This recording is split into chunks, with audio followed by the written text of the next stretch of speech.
हमारे देश के लखनऊ शहर में आपको बहुत सारी चीज़ें मिल जाएगी।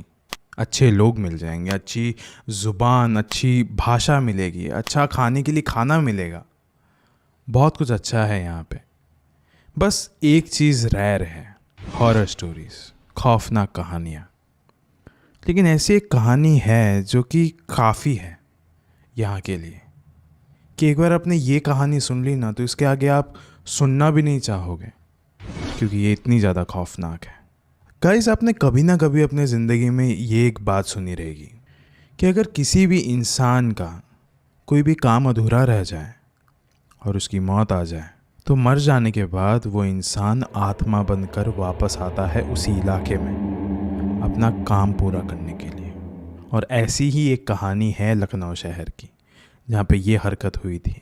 लखनऊ का एक बहुत फेमस OEL हाउस है जहाँ पे इस आत्मा को भटकते हुए देखा गया एंड इसकी एक हॉरर स्टोरी को नोट डाउन किया गया था वहाँ पे। एंड गाइस, ये जिस परिवार वालों के साथ ये वाली घटना घटी थी वो आखिरी थे ये घटना का सामना करने के लिए। उसके बाद उसके घर में कोई भी कदम नहीं रखना चाहता था, सब दूर रहते थे इस घर से। कोई भी इसके इर्द गिर्द नहीं भटकता था, क्योंकि अंदर कोई और भटकता है। अब ये वीडियो शुरू करने से पहले ऐसे ही और horror, mysterious and historical videos देखने के लिए सब्सक्राइब कर दीजिए इस चैनल को। अब ये कहानी शुरू होती है। कई से कहानी हमारे देश के आज़ाद होने के बाद की है, इंडिपेंडेंस डे के बाद की है, जब लखनऊ का ये OEL हाउस वहीं की यूनिवर्सिटी के वाइस चांसलर वीरेंद्र शर्मा को सौंप दिया गया था। कैसे एक चीज़ मैं आपको बता दूं कि ये जो घर है ये जब इंडिपेंडेंस था लाइक 1947, उससे भी 100 साल पहले का है। लाइक सोचिए लाइक ये घर कितना पुराना, आज तो बहुत ज़्यादा पुराना होगा लेकिन उस समय भी ये बहुत ज़्यादा पुराना था। लेकिन वो जो वाइस चांसलर थे उनको वो घर में कोई भी कमी नहीं दिख रही थी। लाइक वहाँ पर रहने के लिए आलीशान कमरे थे, एक बड़ा सा आंगन था, उसमें एक अच्छा खासा कुआं था। लाइक किसी भी चीज़ की कमी नहीं थी। लाइक रौनक ही रौनक थी उस घर में। लाइक ऐसा लगता ही नहीं था कि ये पुराना घर है। एंड उसके बाद ना वाइस चांसलर एंड उनके पूरे घर वालों ने उसे एकदम खुशी खुशी अपना लिया था एंड वो लोग वहाँ पे रहने लग गए थे। लेकिन कुछ चीज़ें यहाँ पे अलग थी, वो लोग नोटिस कर रहे थे कि जैसे ही वो घर के अंदर जाते या फिर घर से बाहर आते, उस समय जो लोग होते थे आसपास वो उनको अलग ही एकदम निगाह से देखते थे कि मतलब ये एक ऐसे घर में जा रहे हैं जहाँ पे ऑलरेडी कुछ लोग रहते हैं। अभी कुछ दिन बीत चुके थे लेकिन फिर भी ना वीरेंद्र और उसके परिवार वालों को अभी बहुत ही ज़्यादा लाइक वियर्ड लगने लग गया था, क्योंकि उस जगह पे उनको ज़िंदगी भर काटना है, उसी घर में काटना है। लेकिन स्टिल जो लोग हैं वो इतनी बुरी तरीके से देखते हैं, उनको एकदम गलत निगाह से देखते हैं। बट स्टिल उन्होंने सोचा कि चलो थोड़ा इग्नोर करते हैं इसको, शायद से ऐसा हो सकता है कि हमें इतना बड़ा घर मिल गया इसके लिए शायद से लोग जल रहे होंगे। लेकिन अब एक रात आती है जब वीरेंद्र अपने कमरे में सो रहा होता है न, अचानक से आधी रात में उनकी जो नज़रें थी वो खुली। वो उठे अपने बिस्तर से एंड वो किचन में जाके पानी पी रहे थे। पानी पीते समय ना उनके किचन से नीचे की तरफ एक कुआं दिखता है एंड पानी पीते पीते वो देख सकते थे कि वहाँ पे ना किसी ने तो पत्थर फेंका है अंदर। उन्होंने थोड़ा और ध्यान से देखा तो देखा कि वीरेंद्र का ही जो बेटा है जो कि महज 10 साल का है, विवेक, वो उस कुएं के पास खड़ा है एंड अंदर पत्थर फेंक रहा है। वीरेंद्र ने जोर से चिल्लाया, तू इतनी आधी रात में वहाँ पे क्या कर रहा है, जल्दी ऊपर आके सो जा। विवेक ने बोली बात सुनी एंड वीरेंद्र को लगा कि अब वो आके ऊपर सो जाएगा। एंड फिर वापस से जैसे वीरेंद्र अपने कमरे में जा रहे थे उन्होंने वापस से एक पत्थर के फेंकने की आवाज़ सुनी जो कि कुएं के अंदर जाके गिर रहा था। वो भागते हुए अभी नीचे गए ग्राउंड फ्लोर में। उन्होंने देखा कि कुएं के पास तो कोई भी नहीं खड़ा है, ये कैसे हो सकता है। ठीक है, वो वापस से ऊपर गए एंड उन्हें लग रहा था ये सब शरारत ना ये मेरा बेटा ही कर रहा है। चलो ठीक है, वापस से अब जब वो अपने कमरे में जा रहे थे उनको एक पत्थर के गिरने की आवाज़ आई उस कुएं में। इस बार तो उन्होंने एकदम इग्नोर किया। उन्होंने बोला मैं जा रहा हूँ सोने में, ये विवेक ही है, ये बस शरारत कर रहा है। एंड अगली सुबह वीरेंद्र उठे एंड वो किचन में गए अपने पत्नी के पास। वहाँ पे जाके उन्होंने कहा कि हमें ना विवेक को थोड़ा सा डांटना चाहिए। रात भर ये क्या कर रहा था? मैं जैसे ही उठा, किचन में गया मैं पानी पीने के लिए, मैंने देखा खिड़की से कि विवेक नीचे खड़ा था और कुएं में पत्थर फेंक रहा था। ये क्या बात हुई? दिन भर उसको कम पड़ता है ये सब कुछ हरकतें करने के लिए कि वो रात को भी कर रहा है? फिर उसकी पत्नी ने बोला कि ऐसा कुछ भी नहीं है। हाँ, आप रात को उठे थे, ओके, मैंने देखा था, लेकिन मैं रात को उसी समय मैं विवेक के कमरे में भी गई थी, मैंने देखा था कि वो सो रहा है। अभी इस समय ना वीरेंद्र को थोड़ा अजीब सा लग रहा था कि ये कैसे हो सकता है, मैं तो अपने नज़रों से देखा था इस बात को। एंड उसी समय विवेक भी आया कमरे के अंदर एंड उसने भी बोला कि यही एक्चुअली उसने बात बताई कि एक्चुअली मैंने पत्थर फेंका था, लेकिन वो दोपहर थी पापा, रात में तो मैं सो रहा था अपने कमरे में, और वैसे भी मैं 11 बजे चले गया था सोने में, और आप कह रहे हो कि 3 बजे के आसपास ये वाली बात हुई थी। फिर वीरेंद्र को लगा कि हाँ, शायद से जब मैं उठा था उस समय शायद से रात बहुत ज़्यादा हो रही थी। यस, रात बहुत ज़्यादा हो रही थी, इसलिए मुझे शायद से ये सारी चीज़ें दिख रही थी। लेकिन उसी रात वीरेंद्र दोबारा उठा। वापस उसी टाइम पे उठने के बाद वीरेंद्र किचन की ओर गए, खिड़की के पास खड़े हो गए एंड उन्होंने वापस से देखा कि विवेक कुएं के पास खड़े होके अंदर पत्थर मार रहा है।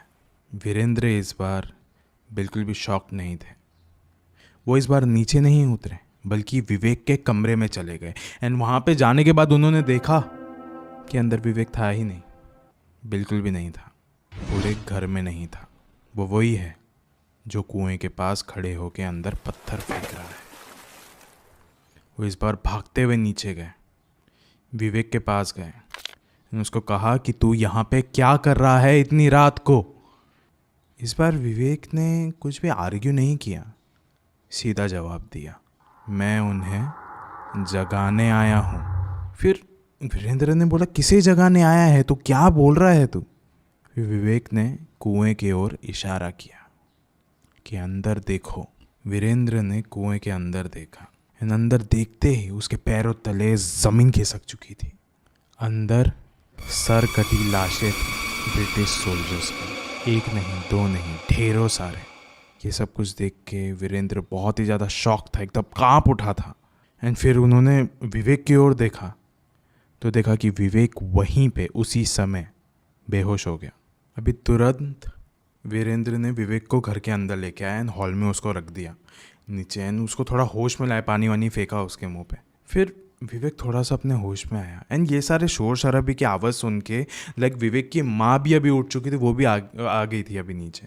वीरेंद्र ने विवेक को पूछा कि ये सब कुछ क्या था, कौन थे वो लोग, तू क्या कर रहा था वहाँ पे आधी रात में? फिर विवेक ने बोला, पता नहीं मुझे पिताजी, इतने समय से जब हम आए इस घर में उसी के दोपहर को मैं यहाँ पे पत्थर फेंक रहा था एक बार के लिए एंड उसी रात में मैंने जब अपनी आंखें खोली थी आधी रात में तो मैं देखा कि मेरे एग्जैक्ट सामने एक ब्रिटिश ऑफिसर खड़ा है जिसका सर नहीं था, लेकिन फिर भी उसकी आवाज़ मुझे सुनाई दे रही थी। वो मुझे कह रहा था कि तुमने मुझे उठाया है, हमें, हमारी सारी आत्माओं को तुमने जगाया है, इरिटेट किया है, लेकिन हमें वहाँ से बाहर नहीं निकाला।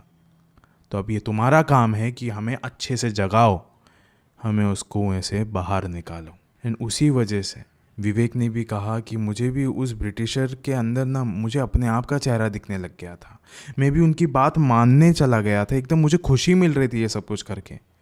और मैं हर रात को वहीं पे कुएं के पास जाकर अंदर पत्थर फेंका करता था, कोशिश करता था कि किसी न किसी तरीके से वो लोग वहाँ से बाहर आ जाए, मुझे मिले। एंड जब अभी भी मैं वहाँ पे बेहोश पड़ा एंड जब आप मुझे अभी अंदर लेके आ रहे थे उस समय उन्होंने मुझे एक आखिरी चेतावनी दी कि वो लोग मुझे छोड़ेंगे नहीं, मुझे मार देंगे। एंड गाइस, अब ये सब कुछ होने के बाद विवेक को उसके कमरे में लेके गए वो लोग, उसको सुला दिया, लेकिन हर रोज़ विवेक की तबीयत बद से बदतर होते जा रही थी, हर रोज़ उसकी तबीयत ख़राब हो रही थी। उस दौरान वीरेंद्र को समझ में नहीं आ रहा था कि ये हमारे घर पर क्या हो रहा है, किसकी नज़र लग गई है हमारे घर को।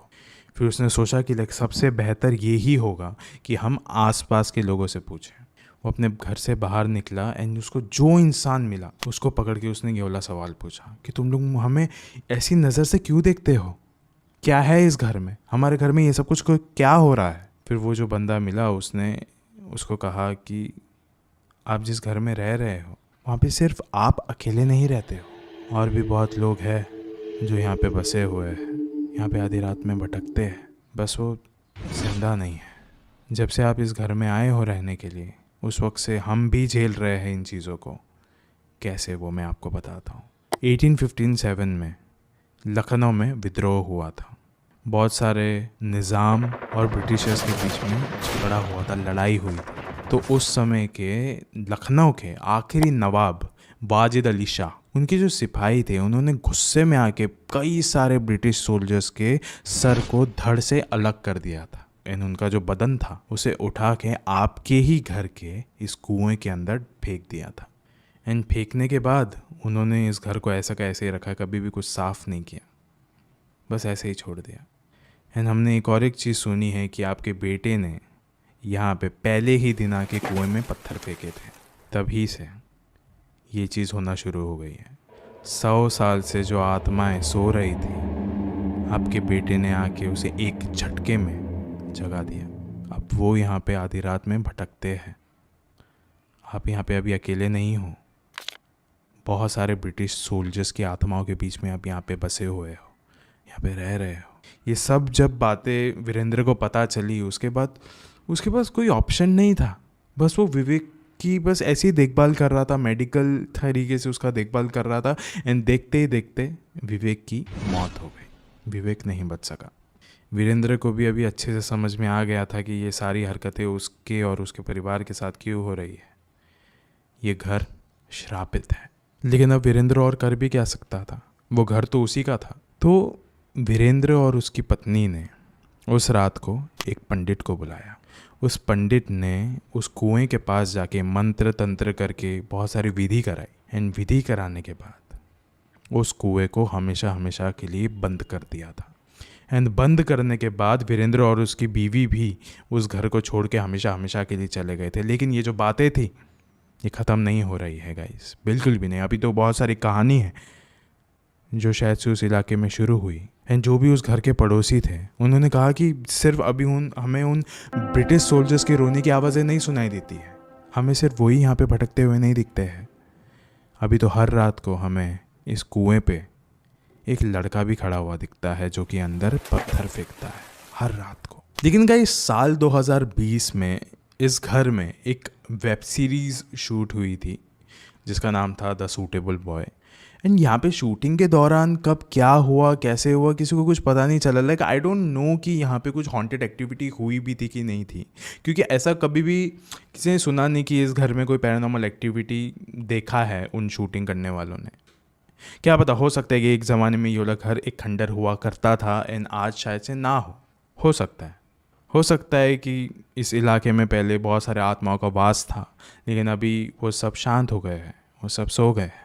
एंड गाइस, अगर आप भी लखनऊ के रहने वाले हो या फिर आप कभी लखनऊ में गए हो, तो अगर आपको ऐसी और हॉरर स्टोरीज़ पता है या फिर अगर आपको इस हॉरर स्टोरी के बारे में भी कुछ पता है, तो प्लीज़ मुझे कमेंट्स में बता दीजिए कि क्या इसकी सच्चाई क्या है या फिर इसकी और कहानियाँ क्या है।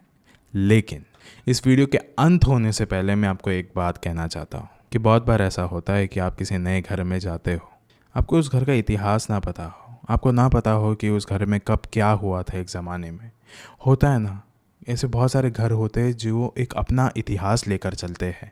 कहाँ पे किसी ने आत्महत्या करी हो, कहाँ पे कोई जल के मरा हो, एंड वो सारा इतिहास एक छापा अपने घर पे छोड़ देता है। एंड वो वहीं पे रहने लग जाते हैं, वहीं पे वो शांति से रह रहे होते हैं। अचानक से आप एक दिन उस घर में शिफ्ट हो जाते हो। वो जो इतने सालों से आत्माएं सोई हुई थी, आपने उनको छेड़ दिया। एंड अब हर रात को जब भी आप सो रहे होगे, वो आपको वहीं पे शांति से देख रहे होगे, घूर रहे होगे कि कब अब आधी रात में उठो और ये अपना चपेटा मारे। शुक्रिया।